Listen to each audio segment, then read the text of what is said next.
Joe Ibokwe reacts to Atiku's claims that his decision to sell Alscon for $120 million was a mistake.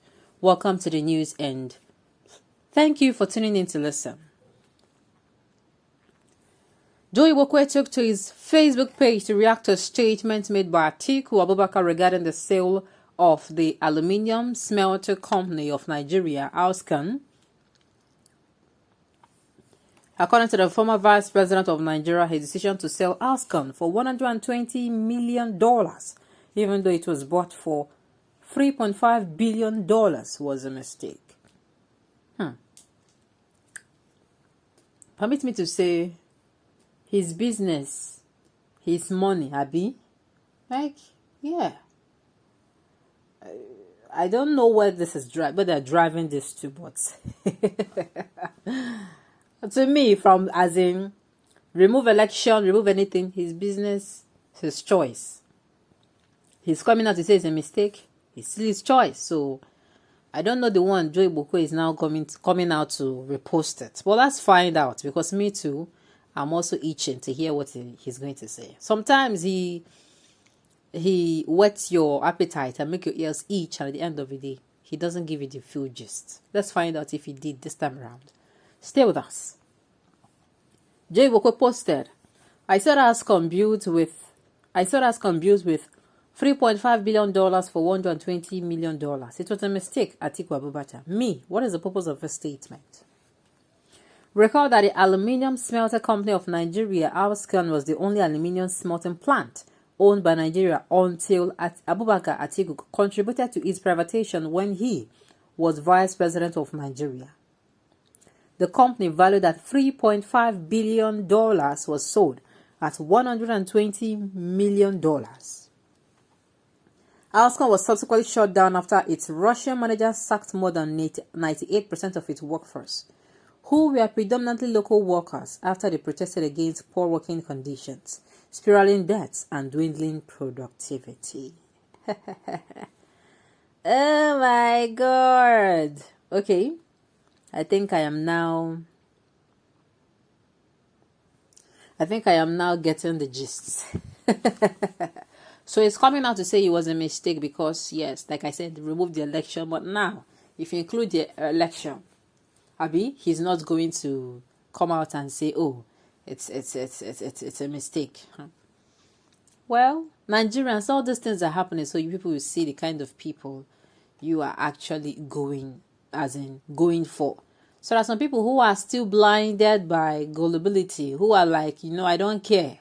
It's my vote. I'll vote for who I want. It's my how am I going to, it's my life. I'll do with it whatever. Just know that every action you take, the reaction will not always come back to you. Let's say, for instance, you're someone who goes out and you get into trouble. Maybe you go out and insult somebody, or you insult somebody who are not supposed to insult, or talk down on somebody you're not supposed to talk down on, or actually get into a fight with who you do not know. And let's say, for instance, the person happens to be somebody who is, let's say, he knows people in the society that could harm you, and the person doesn't care of consequences. Just like you, when you are doing that, your action, you did not care. So what happens? That action you take will lead them finding you. Where would they trace you? They trace it to your house. And of course, it is going to be very possible that you live with your family. If you don't live with your family, you put your neighbors around in danger. They trace you and trace, okay, we don't want to do this here. Let's follow him to his home, where to touch him more. So we have to be careful.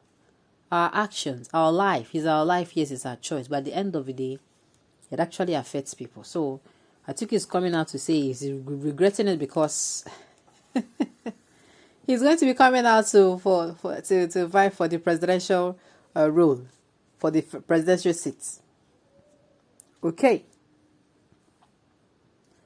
so it was Atiku that sold Alscon to put AKS sons and daughters into joblessness, and now he wants to be president so that he will sell the entire nation. Indeed, Atiku is an enemy of AKS. Your road to Aso Rock is blocked. Nigerians got the gist immediately. Immediately. I was trying to say, okay, this is not what I'm thinking. But I did not get disappointed. You see how politicians say, even as far as, okay, fine, he has been contesting for presidency since. He did not think that this one will hinder him, Abi. Huh. Okay. Buhari prior to 2015 said boldly that fuel subsidy is a fraud. But is he not singing the same different tune today? Man, Nigerians. My own is, it's not about you coming out to say that your eyes have opened. Now, I don't clear. It's actually you people putting it into action. It is we putting it into action. Not come that time now. You people will just leave us. You will just leave us and say, who be this one? I better clear. Now my votes, I go sell them. No concern anybody. Yes. It is our ability to make sure that we're able to transfer this anger, put it into action. The action, I mean, is not go and beat somebody or kill somebody or destroy properties. It's to when it's time to vote. That anger, you transform it and you go and vote. You go and vote for someone who is indeed competent. You don't vote for, out of that annoyance, you all your mind should be, how do I write it? How do I make Nigeria better? Your own path. Come next year election, you actually go out. If your PVC is not ready, you try and, if you don't, somebody who maybe lost a PVC, you get it before then, make sure you've cast your vote, and let it be that you have done your part. Okay? Should they remove it, you cannot compare the money Nigeria is getting from crude now to pre-Buhari. If they had repaired their refineries by now Nigeria would have forgotten subsidy. I personally want them to remove the subsidy, but I still think that it's not yet time for that. Let them finish preparing our refineries that they have started, added to Dangote refinery. You will see that we will not feel any subsidy removal. Okay. Like I said, APC, PDP, I'm not supporting any of them. They are the same thing. The same, the same method, the same people. This one cross carpet to this one cross carpet here. What do you think? They are just the same. Okay. Someone that claimed that he had what it takes to fix Nigeria could not even know the cost of what he wanted to sell before selling. This is elementary economics. Before you sell, you must know the cost. Okay. And he wants to come back to make more mistake. And when he's done with his mistake, Nigeria will be reduced to Ghana size. Oh, God. Okay, on this note, we've come to the end of the news. We say thank you for tuning in to listen. Until I come your way next time, enjoy the rest of your day.